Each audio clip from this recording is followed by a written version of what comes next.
আসসালামু আলাইকুম এভরিওয়ান, আবারও চলে আসলাম নতুন আরেকটি ব্লগ নিয়ে। তো আজকে আমি হরর এপিসোড যেটার কথা বলেছিলাম তো সেটাই করতে যাচ্ছি। তো আমি শেয়ার করব আমার এক্সপিরিয়েন্সগুলো আসলে। তো যেটা যদি বড় হয়ে যায়, অনেক লেন্দি হয়ে যায়, তো আমি কয়েকটা এপিসোডও করবো ভাবতেছি। দেখা যাক আপনাদের রেসপন্স কেমন পাই। তো শুরু করতে হলে আমি শুরু করে দিই, কোনো ভনিতা করার আসলে দরকার নাই। আর এত আলো, আপনারা ভাবতেছেন ভূতের গল্প বলবো? গল্প না, সত্যি কথা, আসলে সত্যি ঘটনা। তো যেটাই হোক, এত আলোর মধ্যে আসলে অনেকে ভয় পায়। আর আমার মনে হয় না যে আসলে ভূতের গল্প শুনতে হলে অন্ধকারে শুনতে হবে, এমন কোনো কথা নাই আসলে। আলোর মধ্যে শুনলেই ভালো হয়, তাই না বলেন? তো আমি শুরু করি। তো শুরু করতে হলে আমার বলতে হবে ছোটবেলার কথা, ছোটবেলা থেকে শুরু করি যে আসলে সমস্যাটা কোথায়। তখন আসলে জানতাম না, একদম ছোট, ঠিক রায়ানের মতো এরকম হবে বয়স। তো আমি খুব ভয় পেতাম, আর 10টা বাচ্চার চেয়ে আমি ভয় পেতাম বেশি। ভয় পেতাম মানে কি, ঘুমের মধ্যে চিৎকার করে কাঁদতাম। তো এটা প্রায় হতো, ফ্রিকুয়েন্টলি হতো। তখন আম্মু অতটা কেয়ার করতো না, ভাবতো ছোট বাচ্চা স্বপ্ন দেখে ভয় পায়, তো তেমন ম্যাটার করে না। তো উনি দৌড়ে এসে জাস্ট শুধু আয়াতুল কুরসি পড়ে ফুঁয়ে দিয়ে দিতেন, তো প্রবলেম সলভ। এরকম করে চলে গেল বেশ কত বছর চলে গেল, 4 বছর, 4-5 বছর থেকে শুরু করে 6, আরো 3-4 বছর চলে গেল এভাবে করে। প্রবলেম হচ্ছে একটু একটু হালকা পাতলা। তো এরকম করার পর তো আমরা থাকতাম আমার দাদার বাড়িতে। তো আমার দাদার যেটা বাড়ি, আমার দাদা দাদি তো তখন বেঁচে নেই। আমার দাদা আমার মার বিয়ের আগে মারা গেছে, আমার দাদি আমি যখন 2-3 বছর বয়স তখন মারা গেছে।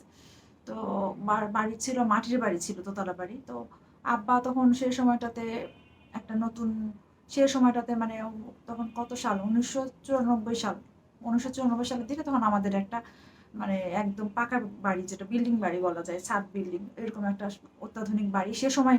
আর অত্যাধুনিক বাড়ি বলতে পারেন যে সে সময় আমাদের স্বপ্ন যে ঝর্ণা থাকবে বাথরুমে, কিংবা এই যে এরকম সবকিছু সুবিধা ছিল বাসাটাতে। শহরের যেরকম সুবিধা সুযোগ সুবিধা থাকে ওইরকম সুযোগ সুবিধা আমার ওই বাসাটাতে ছিল।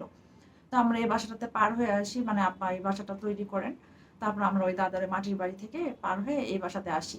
তো আসার পরে যে আমার প্রবলেম শেষ হয়ে গেল তা কিন্তু না। আমি তখনও অন্ধকারে ভয় পাই, তো এটা নর্মাল ভাবে নাই আমার মা। কিন্তু যখন ডে বাই ডেটা বাড়তে থাকে, তখন আমি জানি না ঠিক, উনি আমাকে আমার কাছে এভাবে করে কখনো শেয়ার করে নাই। তো আমি দেখতাম যে একটা কবিরাজ দাদা আমাদের বাসায় আসতো সব সময়। ঘোড়া পিঠে চড়ে কবিরাজ দাদা, মানে বয়স্ক একটা লোক আসতো। তো আম্মা অনেক সময় বলছে যে হয়তো ভয় পায়, এরকম কি ওনার সঙ্গে কি আলোচনা করছে।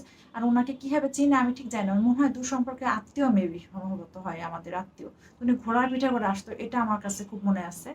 তখন আমার বয়স 8 কি 9 বছর বয়স। তো এই সময়টাতে উনি আসতেন, আর উনি তখন ওই যে কিছু দোয়া কিংবা যে আয়াতুল কুরসি জাফরান কালিতে প্লেটের মধ্যে লিখে পানি খাওয়াইছিল আমাদের, ভয় পাই দেখে।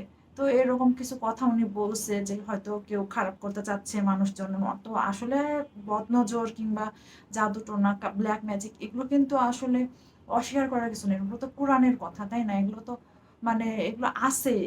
এর জন্যই তো স্যার এই দুনিয়াতে এত কিছু প্রবলেম হচ্ছে। তো যাই হোক, প্রবলেম কিছু একটা ছিল, তো সেটা প্রবলেম চলে যায় সেই সময়টাতে, আমাদের প্রবলেমটা টোটালি চলে যায়। সেটা তো ক্লাস, বললামই তো যে 2-3-তে পড়ি এরকম একটা সময়। তারপরে আর কোনো প্রবলেম আমার হয় নাই, মানে আমি জানি না যে আসলে আমার কোনো প্রবলেম আছে। তো এভাবে করতে করতে দেখা গেছে যে আমি কলেজে উঠি, এ পর্যন্ত আমার প্রবলেম নাই। কলেজে ওঠার পরে রিহানার বাবার সাথে আমার পরিচয় হয়।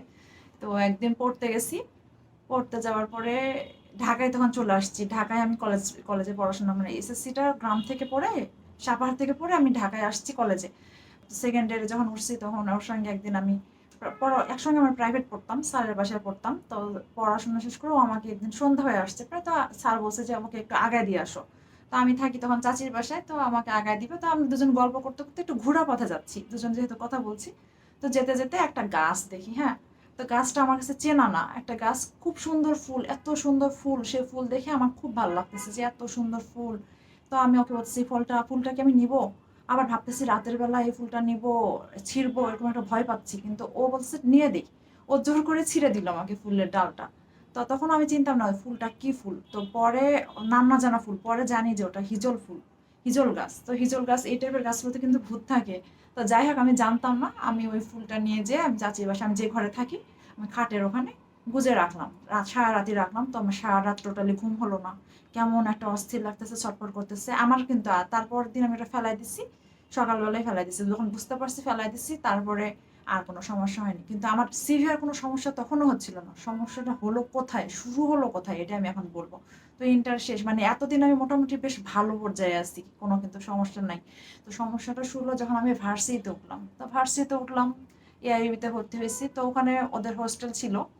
তো হোস্টেলটা বনানীতে এক অত্যাধুনিক এলাকায়, একেবারে সেরকম লাক্সারিয়াস অ্যাপার্টমেন্ট বিল্ডিং এগুলোর মাঝে একটা বিল্ডিং ছিল পুরনো, সেটা ছিল হোস্টেল। তো ওটা এখন নাইস। সো আমি লোকেশনটা বলে দিই, স্টারের যে রোড, বনানী স্টারের যে রোড, 6 নম্বর রোড, সেই রোডেই ওই বাসাটা ছিল।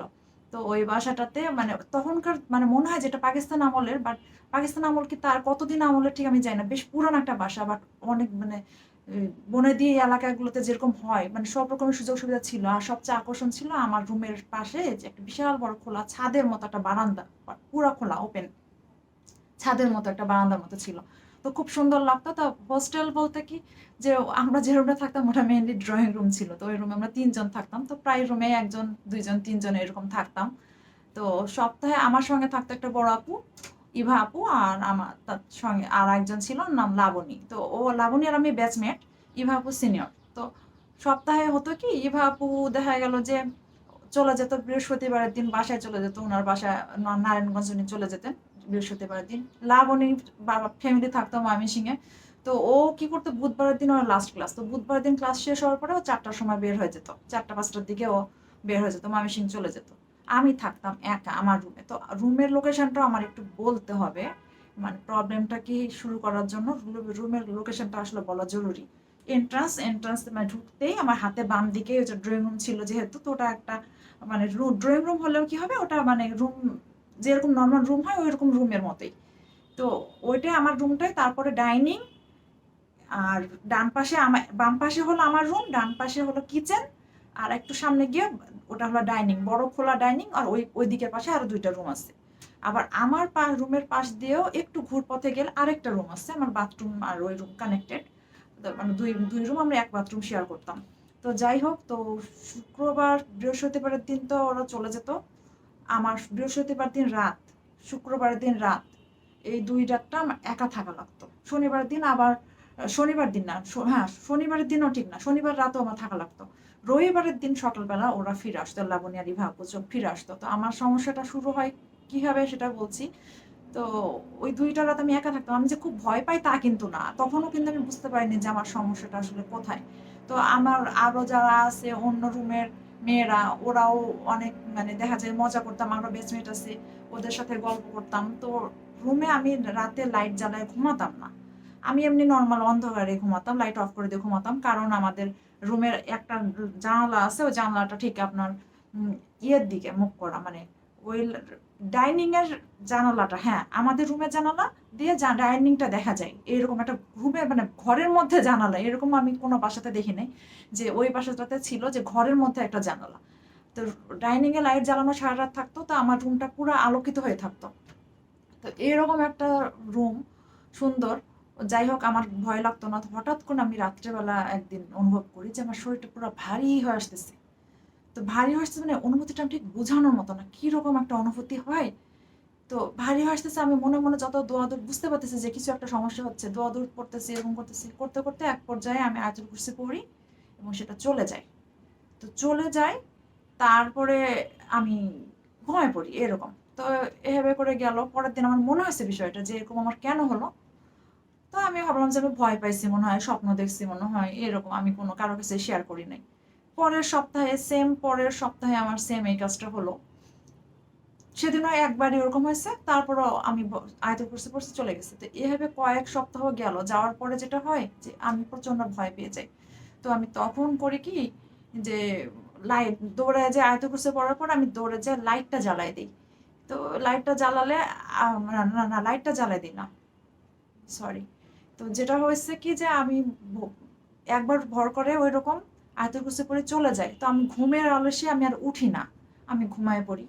তো পরের দিকে হতেও থাকতো কি, যে 5-10 মিনিট পর আবার ওইরকম একটা ভর করতো, তখন আমার মানে ঘুমটা ছুটে যেত, দৌড়ায় যে আয়াতুল কুরসি পড়তাম ঘুমের মধ্যে। ঘুমটা ছুটে গেলে দৌড়ায় গিয়ে আমি লাইটটা জ্বালিয়ে দিতাম এবং ওই তখন আবার কোনো সমস্যা হতো না।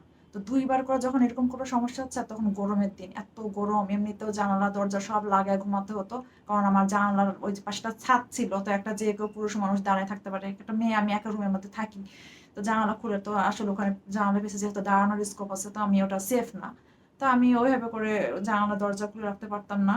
তো গরমে অবস্থা খারাপ হয়ে যেত, তার মধ্যে টিউবলাইট সারা রাত জ্বললে তো অসম্ভব গরম হয়, তো আমার খুব কষ্ট হতো। তো এইভাবে যখন ফ্রিকোয়েন্টলি হচ্ছে, তখন আমার মনে হচ্ছে না, এই জ্বালা যন্ত্রণা নেওয়া যাচ্ছে না। তখন আমি আম্মার সঙ্গে শেয়ার করি।